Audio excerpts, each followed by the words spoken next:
Wrestlebuddy Podcast. All about wrestling. Subscribe and follow for more content.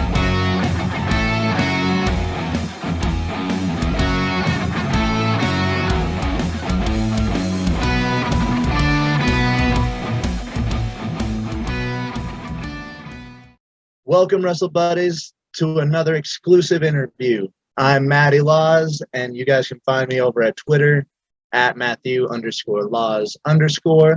And it is my honor and absolute privilege to introduce to you guys Jay the God, JTG. How are you doing, my man? I'm doing great, Wrestlebuddy. You are not rocking with the God. What's really good? Thanks for having me. This is such a big interview for me, bro. Like I was telling you before, I was watching you when I was 8 years old, so this is huge for me. No problem. Thanks for having me, Matty. No problem. Thank you for coming on. Gonna run through a list of your accomplishments. You're a former OVW Superstars of Wrestling Federation and VIP Tag Team Champion, where you are also the current VIP Heavyweight Champion. Correct. How's it been? How's it been representing VIP while you're doing this pandemic thing? I'm doing right. I'm busy. I'm doing great. I'm on the road every weekend. I'm representing VIP. I'm representing myself. I'm representing Crime Time, and I'm from what I hear, I'm doing a great job. So I'm just gonna keep doing this great work that I'm hearing that I'm doing. You are absolutely killing it out there right now, man. Wrestling for places like VIP, NWA, GCW, where you fought Trey Miguel and AJ Gray during the Fight for the Culture. Yeah, VXS. That's another one I have a lot of fun at too. VXS Wrestling, yeah. Been killing it everywhere. Some of your favorite matches during the pandemic? Definitely with Rich Homie's. His name escapes my mind right now, but I killed it with him at the Culture, the second one. This past WrestleMania. AJ Gray. AJ Gray, yes. Yeah, I had a great match with him. Just a few weeks ago, I had a great match with Travis Huckabee. Just had a great match with Matt Cross. I'm just going through the independent roster and having great matches, having classics. Yeah, I caught the for the Culture match with AJ Gray, and you guys fucking killed it. It was a top tier match from you guys. Thank you.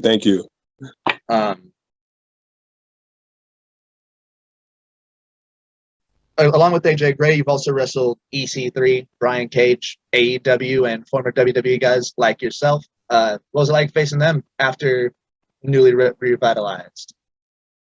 It was just like getting on a bike again after not riding it after a while. You know, once you learn how to ride a bike, you can't forget. Same thing with them. I've been in the ring with them before, especially like Fred Roster, Chris Masters at NWA. We just picked up where we left off. The chemistry is still there, and we have continuing having great matches. Also defending your VIP title against Carlito showed some really great resuming of chemistry there as well. Yeah, that was a lot of fun. I believe I worked them before, but not singles. It might have been like in a 6-man or a tag team. But we did. I did work Carlito a few times on Raw. Definitely in a tag team match. Yeah, but it was great to wrestle them singles, and we also had a good match. Speaking of your tag career back in WWE, when I was doing some research on here, I noticed you guys never won the tag titles. You and Shad never had a chance to hold the gold. Was there ever a spot where you guys were supposed to and never came through? There was a few times that Shad and I were supposed to win the tag team titles, but due to politics and changing of plans last minute, we never got our hands on them. But we had a great run besides that, and we were fan favorites, and that's way more important than holding a title, is being fan favorites and having the fans, the WWE universe, demand you and want you back, and they still remember us, because you could be a tag team champion and people forget about you and your team, and that's not cool. Yeah, and nobody's forgotten Crime Time. Yeah. You guys did something completely different for your time, and you guys made it work. It was was great to see you guys be able to thrive during that time. Thank you. What is one of your biggest takeaways after leaving WWE and taking it to the independent circuit with you? The independent scene could be a lot more fun. I'm like, there's life after WWE. Like, some guys, they get really depressed and they get like really butthurt about not working for WWE anymore. But that's when the fun starts. A lot of the guys have a lot of fun when you're with WWE at the live events, and the live events is the non-televised shows that where you're more engaged with the crowd. And that's what it is like on the independent scene. Every show is a live event. I believe they do tape it, but it's not as strict as it is with WWE, where you have to know where the hard cam is, camera angles. You have to remember promos, and you have a whole bunch of stuff to do the TV day. But when you go to an independent show, the atmosphere, the environment is a little bit more relaxed, and you can have a lot more fun in the ring and with the crowd. Yeah, I've noticed that independent crowds are just a whole nother level from the cut and dry WWE crowds. It's amazing, the love that you guys get from the indie crowds.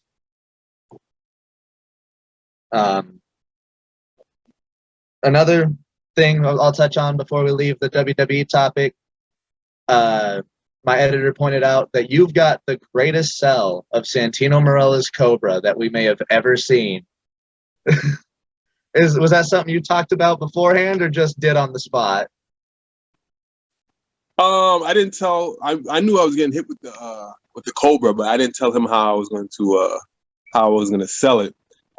We had worked before that match, and I always try to upsell my last Cobra sell.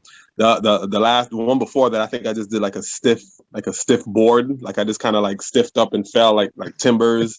And then I was like, how am I going to outsell my last sell?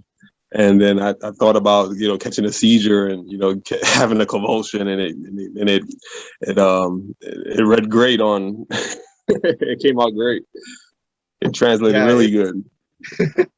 I saw it today and I died laughing. That was the first time I'd seen it in years. So, working Santino, how was it during your time there? Oh, Santino and I, we trained together. We actually came up together in OVW. So we always have like and he's exactly like 10 years older than me. So it has always been like a big brother, little brother relationship. And we always had a great relationship, and we were trained by the same trainer. So we have the same ideology and mindset when it comes to in-ring psychology, and it was just fun to work them and put the match together. All right. You also are the founder of your own bodyworks, Cenas. So your Cenas supplement. Founder of a few things. So I'm the founder of Sexy's Hair, Beard, and Body Care. That's why I'm glistening right now. I just finished applying some of my my Bay Body Butter, and I also put it in my beard. So if anybody out there with a beard, or they just want their skin to glow, go head over to shbeardcare.com, and this beard and body care there. You guys want to check out over like close to like 20 different scents. Right now I'm wearing butterscotch. Wow. So yeah, I'm walking around smelling like butterscotch right now. And I also have my supplement line, T-Moss, which is testosterone boosting Cenas. I have the gummies and I have the gel. Right now the gummies are sold out because as soon as I put those up, those go right away. But I still have the testosterone boosting Cenas gel and the flavored Cenas. I don't know if you guys are familiar with Cenas. Are you familiar with Cenas? I just got looking into it before doing the research for this. So I've noticed you've been putting in the work and getting your own body completely transformed from what it used to be. So yes, as soon as if it's working for you, it's got to work for me. So as soon as I leave here, I'm actually going to go hit the gym. I just got back off the road. Just got back in late last night, so I've been up early taking care of things, and going to hit the gym right after this interview. I got you. I won't keep it too terribly long then. Did you get a chance to catch Money in the Bank and your old friend John Cena's return? No, I did not. I was traveling, but even if I wasn't traveling, I probably wouldn't have watched it. I can't. There's only like a few pay-per-views I watched throughout the year. Royal Rumble, SummerSlam, of course WrestleMania, and like Raws and SmackDowns. I'm very rarely at home to like really catch it. I catch some of the highlights on social media and what whatever the fans are talking about, whatever's trending. I do my homework. Keep up to date with what's going on. Did you catch your good friend John Cena making his return at least? Yeah, I saw that. Yeah, he looks a little different. that haircut. Did he lose some weight too? I'm not sure. I think he's lost a little bit of weight. The whole movie diet and everything. How was it like working with him back in the 2000s? Yeah, I really couldn't put my finger on it, but I know I noticed that he looked a little different. Not bad. It's just How was it working with him? You and Shad working with him in the early 2000s, mid 2000s. That was a lot of fun because that propelled us to the main event scene. I went from jerking the curtain, working the first match, and then next thing you know, we were John Cena and we were in the main event scene, and that was like a big drastic change. It was like a Game Genie code. We had to learn to adapt to the main event scene, and we learned a lot working with John Cena. Yeah, you guys, a lot of great 6-man matches and matches that he did help elevate you guys up as well. Back then, it was great seeing you guys working with him and getting in the main event spot as well. Of course, we got to talk about Shad, how he's affected your career. We lost him early last year. That's a hard thing for me to talk about. Probably hard for you to talk about as well. No, it's fine because I had a lot of time to not get over it. That's the wrong word, but to come to grips with it and pretty much move forward. It's actually you guys use situations to break you down or to motivate you and move forward, and it definitely has motivated me to move forward. Yeah, loss of an amazing person, and that again hard for me to talk about as well. And I'm keeping the memory alive. That's why every time I go out there, I'm representing for both Crime Time and Crime Time. Yeah, and speaking of that, also Crime Time. I don't know if you're familiar with like cryptocurrency and if you're big in the crypto world, but in a few weeks I'll be launching a Crime Time NFT collection. I don't know if you're big into NFTs or not. Yeah, so I'm gonna have about 10 pieces of art. I'll be launching them on Mintable app, and they'll be there for some will be there for auction and some will be there for buy it now. Hey, well, that's definitely something we can throw in the description and on the Twitter and promote for you as well. I appreciate that. Thank you. Stepping a bit away from the WWE stuff, what are your favorite dream matches? Like, what do you got? Past, present, future for dream matches? Past with Crime Time? All together. You can do Crime Time or you can do individual work as well. Okay, yeah, I know me and Shadow always talked about you would have loved to work DX. That would have been fun. DX and Crime Time, that would have been fun. Right now, I guess I would like to, if the opportunity ever came, I would love to the head chief. You versus Roman? Me and Real Roman, yeah, that'd be great. You have to go for the big dog if you ever come back. If or when I ever get back, I'm going straight for the big dog. Oh, you guys would kill it. And you're on the Indies right now. Is there any up and coming stars that you would love to step in the ring with? Haven't had a chance.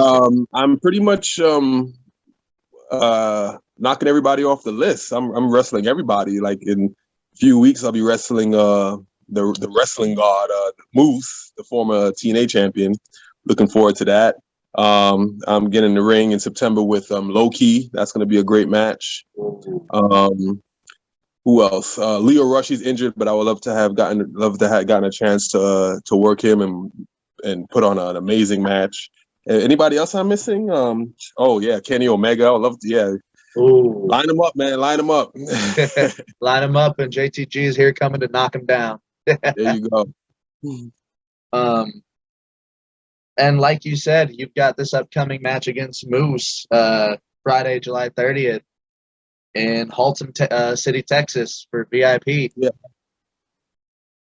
Yeah, I'm looking forward to that, and I'm gonna have to do some homework on Moose. He is a very well. He has a very great arsenal of moves, and very well. And he's really changed over the years. Well, yeah, guy's ripped.